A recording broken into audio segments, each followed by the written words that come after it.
Hello, everyone, and welcome to Total Football Talk. I'm Anthony, I'm Eric. and this is week 2 of the AAF.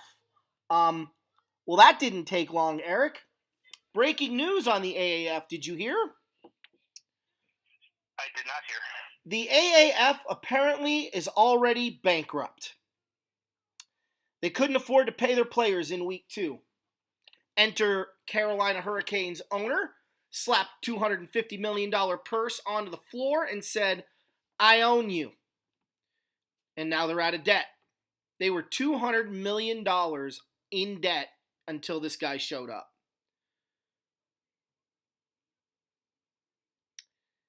Yeah. What's your take? Speechless. I mean, it's like, this is what happens when you rush to something. This is why I hope the XFL's approach is smarter and will not have as many bumps in the road. Look, there was no doubt they weren't going to let them fail because they were basically the NFL. The NFL is so invested, they couldn't afford to let it slip through their fingers. But I just think it's ironic that you're dealing with something as simplistic as an 8-team league, and you're paying the salaries that you're paying, and you still almost go bankrupt. I don't know. Craziness, huh? I mean, it says a lot, and you wonder if Tom Dundon is wasting away his money. I mean, he already owns the Carolina Hurricanes in hockey, but investing $250 million and becoming its chairman. You know what happens when this league doesn't come back after year one? You know what? It was a 200. You got to think about it though, dude. Investors, that's how they think, man. It's, think big, spend big, lose big, but if you win big, it doesn't matter, right? And he's already winning big with the Carolina Hurricanes. He's already won big in other investments that he's had. I mean, if you've got $250 million to own an entire league, how often does that opportunity come around? Not often, and that's why you got to jump on them when you do. But sometimes the best investment is the one you don't make. That's true too. So, little economics 101 for you guys there. All right, well, let's get into week 2 because they did play games. Eric, take us away. What's the first one? All right. Well, the Arizona Hotshots came to play against the Memphis Express and beat them 20-18. John Wolford had an okay game. He was 14 of 22 passing for 194 yards, 2 touchdowns, 2 picks. Also had a 2-point conversion, but Arizona's finding a way to win games, and mainly through their defense. But they still have their offensive weapons. Tim Cook led the way in rushing. Josh Huff and Rashad Ross led the way in receiving, both with 84 and 67 yards respectively. Arizona's doing it with not a lot of guys who you're familiar with. Now, I mean, you have to watch them and really do some homework on the team, but they're 2-0, and they're going to be talked about. And there's another team that's going to be talked about that I think has a really decent quarterback and a really good wide receiver who flamed out the NFL, and he wants a new, he wants to prove himself again. I'll get to that team here shortly. Yeah, look. Go ahead.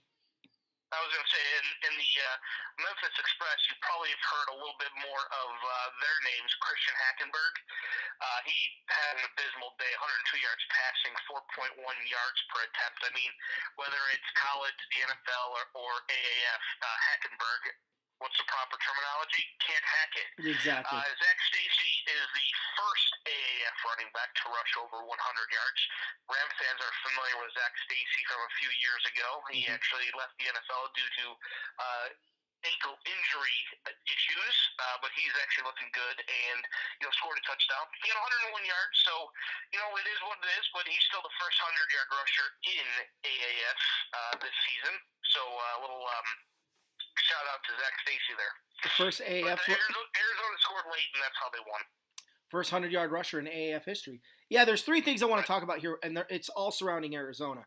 Number one, we knew they were an explosive offensive team going into the season, but to win with defense at the end, keeping, they fell behind big, and then, well, not big, but they fell behind, and then they kept the game close. They won this game, make no mistake about it, with defense and timely offense, and that's balance. You need to have balance to bring your defense when you have an offense that builds to tremendous success moving forward. The second thing that I want to talk about is just that AZ got a gritty win, and sometimes when you're a good football team, you need gritty wins along the way to prove that you're one of the best in a league. And we see it in every sport: baseball, basketball, football, it doesn't matter. And the third thing that I want to mention is that Arizona is the first road team to win in the AAF this year. So um, they played first on the road against Memphis, and they picked up a big dub. So congratulations to the Arizona Hotshots. They're 2-0 and looking good doing so. And I think Wolford's performance, Wolford, it's not something to just skate over. He threw 2 picks, but he threw 2 touchdowns, like you said, and he's starting to feel out the process. Remember, all these guys want to do well. No one wants to go 0-3. So next week, if they play, I don't know who they play, but whoever their opponent is, no one wants to go 0-3, 1-2. Salt Lake. Oh, so Salt Lake is 0-2, right? Yes, correct. Salt Lake is 0-2 because they play week 1 and now they're gonna play week 3. Yeah, so they don't want to go 0-3, and they're home, so that's going to be a really tough game for Arizona. Anyway, what's the next game? All right, next game is speaking of Salt Lake, it's Salt Lake losing to Birmingham in a barn burner, 12-9. Yeah. You've heard a couple of these guys on Salt Lake. Brandon Oliver, who used to be the running back for the Chargers, and Matt Asiata, who also used to be the running back for Minnesota. Asiata really didn't do much. Oliver had a decent game, 59-yard rushing, 4.2 average. But the big name on Birmingham, and he scored a touchdown, is Trent Richardson. He is averaging under 2.5 yards per carry, but he's now got 3 touchdowns rushing in the AAF. And maybe somebody gives him another shot, but I think you got to make him like a goal line only back, kind of like what Pittsburgh did with Jerome Bettis later on in his career, to maybe extend his shelf life. But he had 2.2 yards per carry in this one, 19 rushes, 41 yards. I mean, it is abysmal for him running right now. I don't know what his issue is, but he scored another touchdown, and I wouldn't be surprised if he scored another, again in week 3. I mean, they get Atlanta, and Atlanta tends to give up points. He doesn't see the hole. That's the problem with Trent Richardson. He doesn't see the hole. He's a robot runner. He runs in the hole that you tell him the hole is supposed to be in. He doesn't have vision, and that's why he's only averaging 2.1 yards. And I'm respectfully going to disagree. I don't think he gets a shot in the NFL until that yards per carry average goes up. Because, 2.1 yards a carry in the AAF, that's like negative 2 yards in the NFL. Right. So you better figure that crap out. But I'm glad you brought up Birmingham, because Birmingham for me is the other team that I think that's your championship game this year. I think it's going to be Birmingham against Arizona, because I just think Birmingham brings the D every week, and they absolutely shut you down physically. They hit you hard, and they're everywhere, and it's really fun to watch. It's like the old Desert Swarm defense here in the Valley with the Arizona Wildcats. They're just everywhere, and it's kind of fun to watch. So we'll see if it continues, but I think Birmingham's a real threat. Yeah, we'll see. I actually like the next team that I'm about to talk about regarding a championship against Arizona, and that's Orlando 37, San Antonio 29. This was a great game. I actually watched a ton of this game. Orlando's quarterback is Garrett Gilbert. You probably have heard of him. He's bounced around the NFL a little bit. He was on Carolina. He actually started Week 17 against the New Orleans Saints in New Orleans when the Carolina Panthers beat the Saints in Week 17. Mm-hmm. Texas college kid, and on San Antonio is Logan Woodside, who I'm not too high on. I think he's just okay. I like Garrett Gilbert's. I like the cut of his jib, I guess you could say.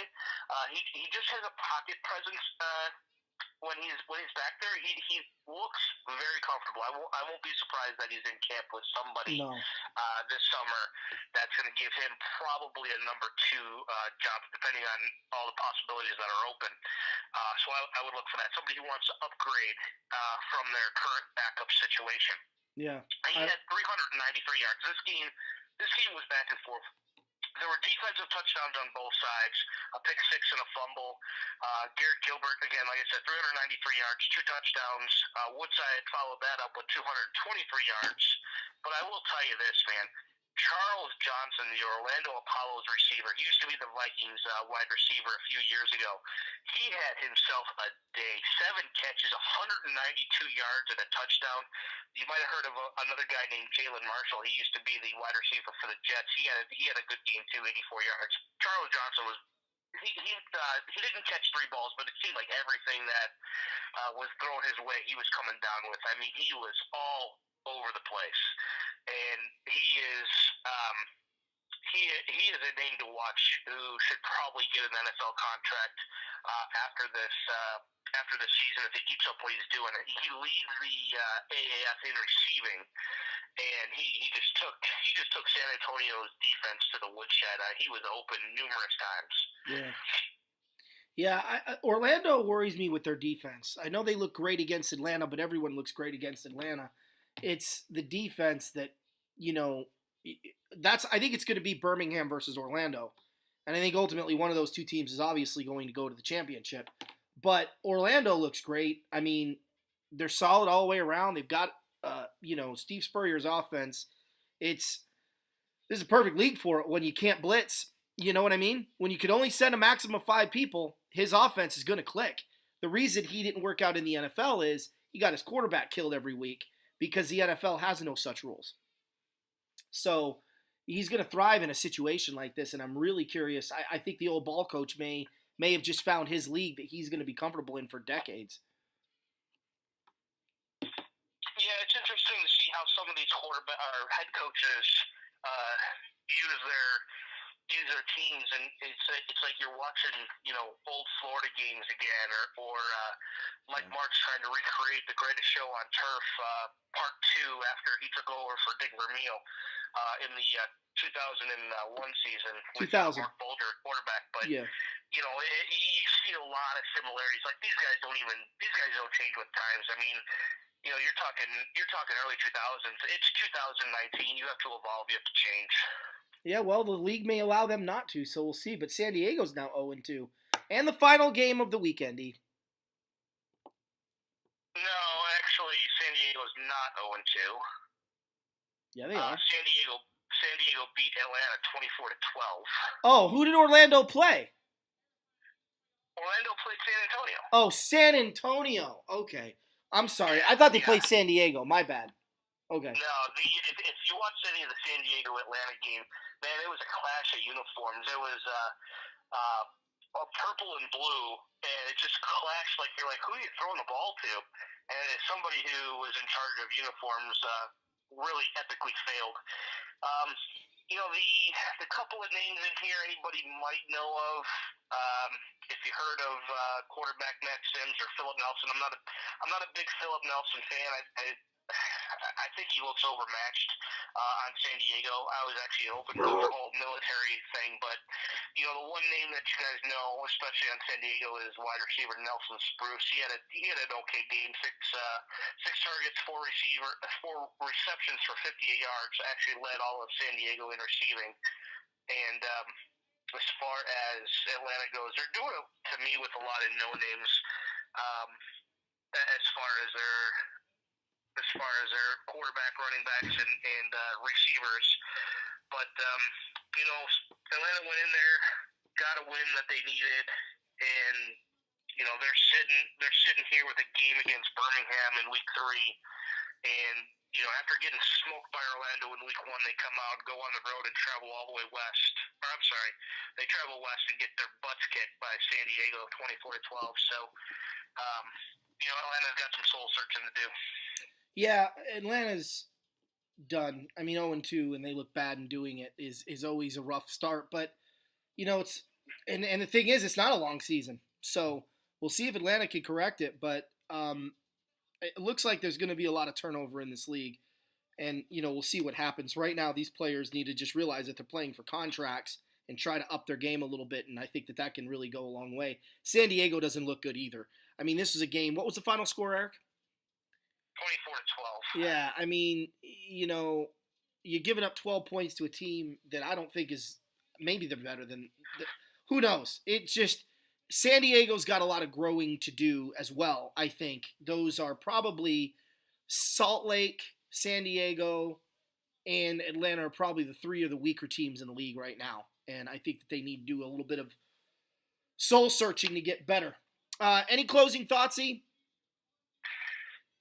As far as the AAF goes, I'll be interested to see. Let's see. I can watch every game except Arizona at Salt Lake. Like, it's ridiculous. Like, two of the three games I can watch are on the NFL Network, and the other games on CBS Sports. Luckily, week 4 I'll be able to watch Arizona late on Sunday. But like, I want to see the Hotshots play. Like, if they're supposed to be one of the best teams, put them on CBS Sports Network, or the NFL Network, or somewhere. I don't care. Just put them on. Like. Yeah. TV. People want to see the good teams. I'll probably be tuning in to San Antonio at San Diego late Sunday night, and then late Saturday Memphis at Orlando. I want to see how Garrett Gilbert responds after having a great game in Cincinnati. How he responds at home at San Antonio. Excuse me. I want to see how he responds and how Charles Johnson comes back, and see if Orlando can keep up the pace of scoring 38.5 points a game. Yeah, it'll be interesting. San Antonio looks like they're a real football team too, so we'll have to wait and see. My closing thoughts are, it's entertaining. The product on the field is good. It's got to stay good. We'll see if it does. But this bailout situation that the Carolina Hurricanes owner just did concerns me a lot. So we'll see if that is going to be an issue for the league moving forward. And I'm curious to see if they're going to change. This guy's coming in. He may turn around and be like, I don't want to be a farm system. I want to be our own league. You guys advertise being independent. We're going to be independent. But he's probably going to – I guarantee you, in order for this thing to go down, he had to agree to some bylaws. And I can't imagine that wouldn't have been one of them. So we'll have to wait and see.